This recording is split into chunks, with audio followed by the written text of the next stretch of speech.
বেঙ্গল বার্তা চ্যানেলে সবাইকে স্বাগতম জানিয়ে দেব এখনকার বাছাই করা সংবাদ। প্রথমেই হেডলাইন। ছুটোছুটি কলকাতা বিমানবন্দরে, জারি হাই অ্যালার্ট। হচ্ছেটা কি? পাটনা হাসপাতালে গুলিকাণ্ড, আনন্দপুর থেকে আটক আরও 5 জন, পুলিশের জালে মোট 10 জন। অন্য জেলায় নাক গলাচ্ছে অধীর। 21শে জুলাই নদিয়ার কর্মসূচি ঘিরে তীব্র কোন্দল কংগ্রেসে। চিকিৎসকের 6ষ্ঠ শ্রেণীর পড়ুয়া মেয়ের যৌন নির্যাতন, বহরমপুরে গ্রেপ্তার দীর্ঘদিনের নিরাপত্তারক্ষী। মুক্ত বাণিজ্য চুক্তির লক্ষ্যে এবার ব্রিটেনে মোদি, যাবেন মালদ্বীপেও। আর্থিক অনটন, গুজরাটে আত্মঘাতী একই পরিবারের 5 সদস্য। বিস্তারিত খবরে যাওয়ার আগে ভিডিওটি লাইক করে সাবস্ক্রাইব করে রাখুন। এখন বিস্তারিত খবর। পাটনার হাসপাতালে গুলিকাণ্ডে কলকাতা থেকে আটক আরও 5 জন। শনিবার রাতে আনন্দপুর এলাকার একটি গেস্ট হাউসে অভিযান চালিয়ে তাদের ধরল পুলিশ। পাটনার হাসপাতালে আইসিইউতে ঢুকে এক গ্যাংস্টারকে গুলি করে খুনের ঘটনায় পুলিশের জালে এখনো পর্যন্ত 11 জন। পুলিশ সূত্রে খবর, ঘটনার 3 সিসিটিভি ফুটেজে একটি গাড়িকে কলকাতার দিকে আসতে দেখা যায়। সেই গাড়ির সূত্র ধরেই তদন্তে নতুন তথ্য পাওয়া যায়। এরপর কলকাতার আনন্দপুর, ভাঙ্গুর সহ বিভিন্ন এলাকায় শুরু হয় তল্লাশি। অবশেষে আনন্দপুরের একটি গেস্ট হাউস থেকে সন্দেহজনক 5 জনকে আটক করে পুলিশ।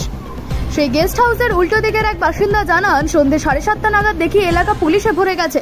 একটু পরেই একটি অ্যাম্বুলেন্স এসে দাঁড়ায়। একজনকে স্ট্রেচারে শুইয়ে নামানো হয়। তিনি বেঁচে ছিলেন না মারা গিয়েছেন বোঝা যাচ্ছিল না।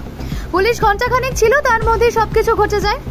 এই ঘটনার জেরে আতঙ্ক ছড়িয়েছে এলাকায়। এর আগে শনিবার ভোরে নিউ টাউনের সাপুরচের একটি অভিজাত আবাসন থেকে 5 যুবককে গ্রেফতার করেছিল পাটনা এবং পশ্চিমবঙ্গের পুলিশ স্পেশাল টাস্ক ফোর্স। ধৃতদের মধ্যে 4 জন সরাসরি খুনের সঙ্গে যুক্ত বলে জানিয়েছে পুলিশ। গত বৃহস্পতিবার সকাল 7টা নাগাদ পাটনার একটি বেসরকারি হাসপাতালে ঢুকে গ্যাংস্টারকে আইসিইউর মধ্যে গুলি করে খুন করে দুষ্কৃতীরা। নিহতর নাম চন্দন মিশ্র। বিহারের বক্সারের বাসিন্দা চন্দনের নামে 24টি ফৌজদারি মামলা ছিল, যার মধ্যে 12টি খুনের অভিযোগ। চিকিৎসার জন্য পুলিশের পাহারায় হাসপাতালে ভর্তি ছিল চন্দন, কিন্তু সেই নিরাপত্তা ভেঙেই বৃহস্পতিবার সকালবেলা এক দল দুষ্কৃতী হাসপাতালে ঢুকে পড়ে এবং আইসিইউতেই চন্দনকে গুলি করে পালিয়ে যায়। ঘটনার পর মূল অভিযুক্ত তৌসিফ রাজাকে গ্রেফতার করেছিল পাটনা পুলিশ। তারপর ধরা পড়েছে একে একে বাকিরাও। খুনের মূল কারণ প্রাক্তন 2 সঙ্গী চন্দন মিশ্র ও শেরু গ্যাংয়ের খুনের মূল কারণ প্রাক্তন 2 সঙ্গী চন্দন মিশ্র ও শেরু গ্যাংয়ের নেতৃত্ব। শেরুর মধ্যে পুরনো দ্বন্দ্ব। জেলে থাকাকালীন তাদের মধ্যে বিবাদ শুরু হয়। চন্দন পরে শেরু গ্যাং নাম ব্যবহার করেই পৃথক গোষ্ঠী গড়ে তোলে। সেই জেরেই এই হামলা। অনুমান পুলিশের সেই রেশারেশিতেই মৃত্যু হয়। আর কে বা কারা এই ঘটনায় যুক্ত রয়েছে তাও খতিয়ে দেখা হচ্ছে। তদন্ত এখনো চলছে। কলকাতা এবং পাটনা পুলিশের যৌথ অভিযান অব্যাহত জানিয়েছে বলেই পুলিশ। নিখুঁত পরিকল্পনা, রাতভর প্রস্তুতি এবং বিপজ্জনক পরিস্থিতির জবাব যেন হুবহু বাস্তবের মতো। কলকাতা নেতাজি সুভাষচন্দ্র বসু আন্তর্জাতিক বিমানবন্দরে একসঙ্গে হাইজ্যাক ও সন্ত্রাসবাদী হামলার মোকাবিলা রপ্ত করতে শুক্রবার রাত থেকে শনিবার পর্যন্ত টানা চলল মকড্রিল। যৌথভাবে মহড়া চালানো ন্যাশনাল সিকিউরিটি গার্ড। মহড়া শুরু হয় শুক্রবার 18 জুলাই রাত 9:38 যেখানে একটি A320 বিমানে 75 জন ডামি যাত্রী ও ক্রু সহ হাইজ্যাকের নাটকীয় পরিস্থিতি তৈরি করা হয়। বিমানের তরফে জরুরি বার্তা পেয়ে তৎক্ষণাৎ এয়ার ট্রাফিক কন্ট্রোল এবং এয়ারপোর্ট অ্যারোড্রোম কমিটি সক্রিয় হয়। বিমানটিকে আইসোলেশন বেতে সরিয়ে নিয়ে গিয়ে ঘিরে ফেলে সিআইএসএফ এর কুইক রিঅ্যাকশন টিম। এদিকে ইন্টেলিজেন্স ব্যুরো এবং কেন্দ্রীয় স্বরাষ্ট্র মন্ত্রকের আধিকারিকরা হাইজ্যাকারদের সঙ্গে আলোচনার চেষ্টা চালান, কিন্তু আলোচনা ব্যর্থ হলো। রাত 2:15 এজেন্সির কাউন্টার হাইজ্যাক টাস্ক ফোর্স চূড়ান্ত অভিযানে নামে। ঝটিকা অভিযানে সব যাত্রী ও ক্রুকে উদ্ধার করে তারা। মারাত্মক হাইজ্যাকারদের নিষ্ক্রিয় করে দেয়। একই সময় রাত 9টা থেকে এয়ারপোর্ট অথরিটি অফ ইন্ডিয়ার অফিসে জঙ্গি হামলার একটা পরিস্থিতিও তৈরি করা হয়, যেখানে 12 জন কর্মীকে আটক করা হয় এবং অন্ধকার করে দেওয়া হয় গোটা ভবন। এই পরিস্থিতিতে রাজ্য পুলিশের স্পেশাল টাস্ক ফোর্স ঘিরে ফেলে এলাকা। ঢোকার সময়ই তারা প্রতিরোধের মুখে পড়েন এবং কয়েকজনকে আহত হতেও দেখা যায়। হাইজ্যাক অভিযান শেষ হতেই এজেন্সির এক ইউনিট এসটিএফ এর কাছ থেকে ব্রিফিং নিয়ে 3 ঘন্টার বেশি সময় ধরে চলে পরিকল্পিত অভিযান। শেষমেশ ভোর 4:25 সমস্ত জঙ্গিদের নিষ্ক্রিয় করে ও বন্ধক কর্মীদের মুক্ত করে সফলভাবে শেষ হয় এই মহড়া। যৌথ মহড়ায় অংশ নেয় airport authority, air traffic control, CISF, বিভিন্ন এয়ারলাইন্স, রাজ্য পুলিশ, আইবি, স্বরাষ্ট্র মন্ত্রক ও এজেন্সি। উদ্দেশ্য একটাই, যদি সত্যি কোনো সময় এমন জটিল পরিস্থিতি আসে তাহলে কিভাবে দ্রুত সমন্বিত ও নিখুঁত পরিকল্পিত দেওয়া যায়। আবার পড়ছি, যৌথ মহড়ায় অংশ নেয় airport authority, air traffic control, CISF, বিভিন্ন এয়ারলাইন্স, রাজ্য পুলিশ, আইবি, স্বরাষ্ট্র মন্ত্রক ও এনএসজি। উদ্দেশ্য একটাই, যদি সত্যি কোনো সময় এমন জটিল পরিস্থিতি আসে তাহলে কিভাবে দ্রুত সমন্বিত ও নিখুঁত প্রতিক্রিয়া দেওয়া যায় তার পূর্ণাঙ্গ মূল্যায়ন।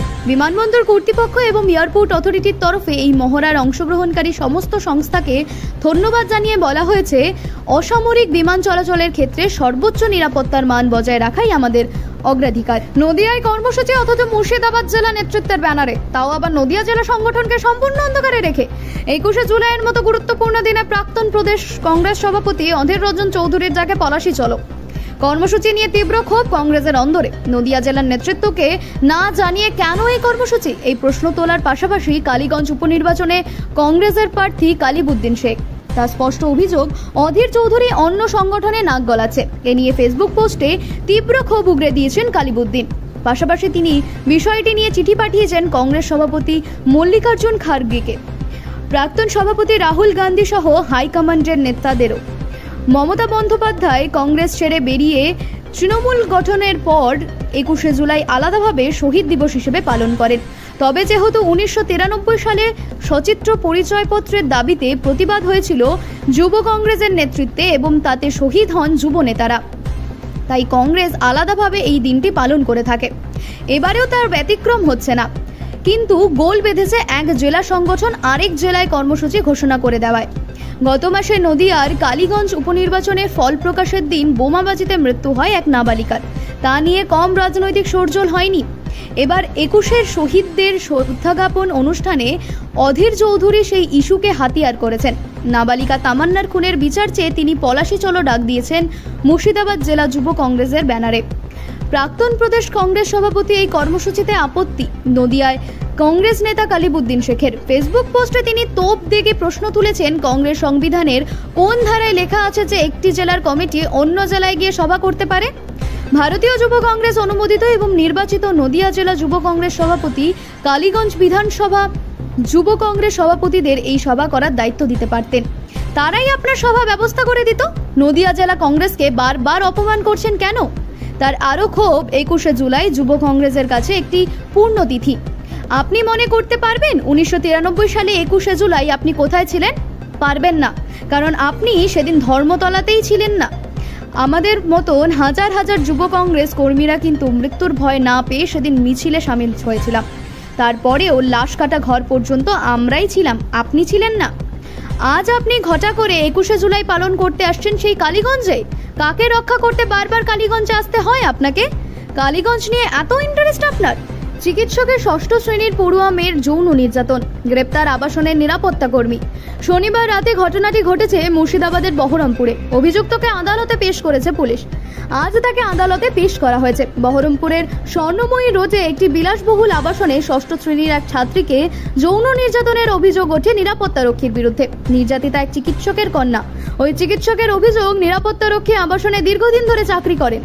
সেই সূত্রে শনিবার রাতে অভিযুক্ত নিরাপত্তারক্ষী নাবালিকাকে আবাসনের ছাদে বাগানে নিয়ে যান।